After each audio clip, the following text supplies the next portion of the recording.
Pace truck hits pit road, leaving the field in the hands of Cockrum. Green flag is out, and we are underway. Cockrum, Reedy side by side. Cockrum washing up the banking in turn number 2. They don't make contact. And it's Reedy with the slight edge. 3 wide further back, McGee. With Caldwell in the middle, Ransom, the big loser on that deal. As Ransom continues to plummet through the field, Cockrum pushing Reedy up the banking again in turn number 2, trying to fend off Reedy. Reedy will have none of it. Back battles the 17 out of turn number 4. Cockrum tries to slam the door shut once again. Reedy won't let him get away. Through turn 1 out of turn 2 now. It's Cockrum in sole possession of first. Reedy slides in line in second. Scott Lancaster, the winner of race number 1, is in third. Preston McGee and Travis Hurt rounding out the top 5. Green flag is out, and we're back underway. Cockrum, Reedy side by side out of turn number 2.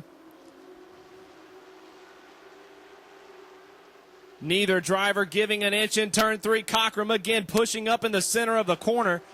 No harm, no foul. And there's still 2 abreast entering turn number 1. Cockrum again pushes up in turn number 1. Slight contact made, and Cockrum has secured the lead for the moment. Brian Reedy cannot be too happy about the way Darren Cockrum is pushing up in the corners. Reedy, meanwhile, just got a nose from Scott Lancaster through the turns 3 and 4. Both drivers exit unscathed, and Reedy is going after the one of Cockrum in turn 4.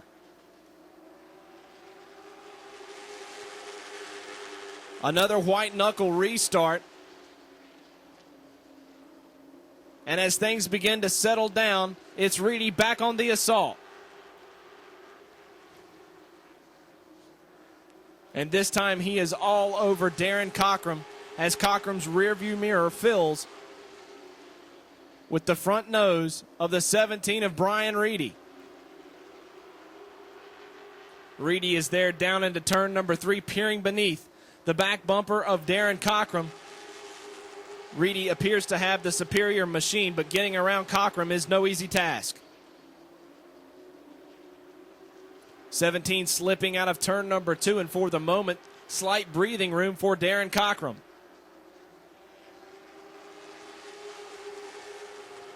Cockrum has led the first 20 circuits, but he is under fire from Brian Reedy. Pace truck is away. Can Darren Cockrum fend off Brian Reedy?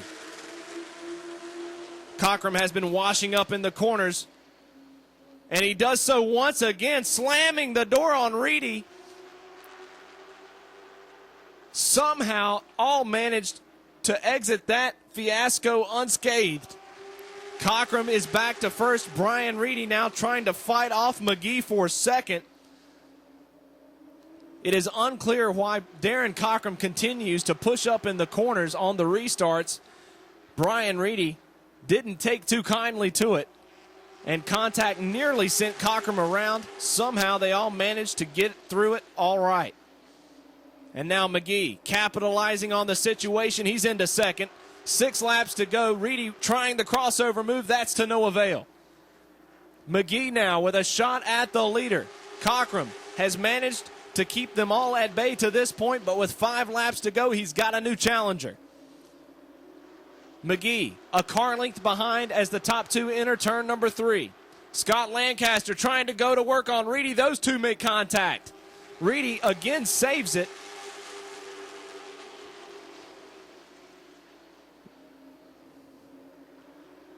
And Scott Lancaster hooking the 17 again out of turn number 2.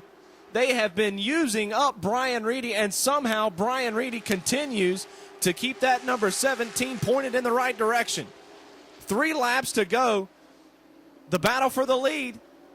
Down the back straightaway. McGee is there to the inside of Darren Cockrum. Cockrum left the door open in turn number 2, and now out of turn 4. McGee has the advantage.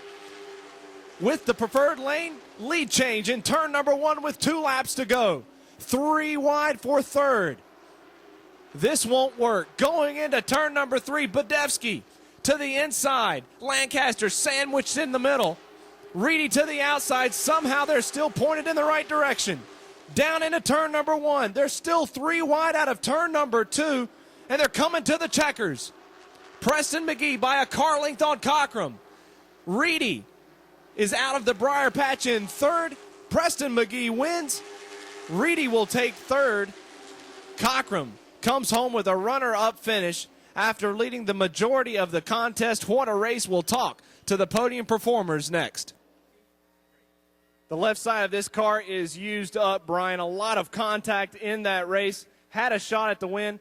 The restarts with Darren Cockrum. Cockrum pushing up a lot in the corners.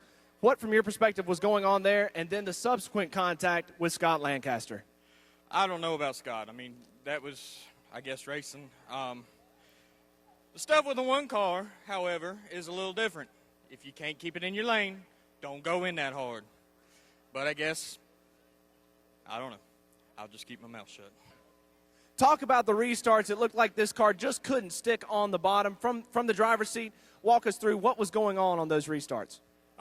It wouldn't stay. And when we took off down in the corner, I had somebody on my bumper too. I apologize to Brian if he thinks I run him dirty. That's fine. I mean, whatever. I'm sorry, but I'm not here to just let everybody go on. He'd have done the same thing if he'd have been on the inside of me. He'd have barreled off in there the same way. It's a racer's mentality. No cars are tore up. Every car will push in the trailer tonight. I'm sorry for $50 or $100, 22nd, third's the difference. That's fine. They can have it. I'm just happy that the car ain't tore up. And we just kind of rode that first half of the race and just settled in there in third or fourth place and let them leaders up front. They were racing hard. They were burning it down. I just let them go on. I said, you'll come back here in a minute. And there they were coming back to me. Walk us through, from your perspective, what was going on up front on those restarts. Indeed, some very hard racing. Yeah, they were racing for all they had, using every bit of their cars. That was hard racing. They probably not real happy with each other, but it all worked out for me. I'm in victory lane, got the trophy, and we're real happy about it.